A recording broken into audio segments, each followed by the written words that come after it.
So, ito si Africa. Yan. Sock o bed. Easy touch. 4-way na siya. Pwede siya pang newborn. Ayan, kasi nakahiga. May insert yan. Papakita ko sa inyo. Pag 4 months, ganyan. Nakaharap sa nanay. Pag 6 months, nakaya na likod ng baby, pwede na po siya nakaharap. Ayan. Pag 1 year old, pwede na siya sa likod. So, kasama mo siyang manual. Ayan. Ayan. This is original Africa. Walang discoloration. Wash na lang po. Ayan. Walang issue sa mga lock yan. Okay yung mga lock. Mga pang heavy duty yung mga lock nila. Antitibay. Ayan. Ayan. Open natin. Oh. Walang issue, walang putol. Ayan.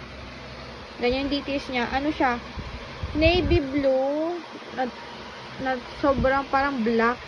Tapos, ganyan yung kulay sa loob. Ayan. Parang velvet. Yung tela niya.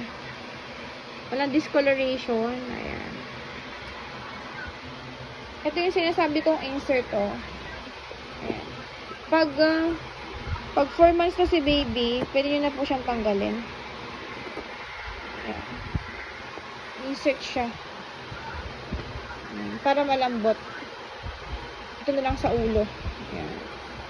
Pero ito, pwede nyo tanggalin po siya. Tanggal siya. Or I think kahit hindi natanggalin, pwede. Pero hindi mo kasi siya magaganyan, no? Pag hindi mo tinanggal. Ito lang kasi magbe-bend na isa dyan, eh.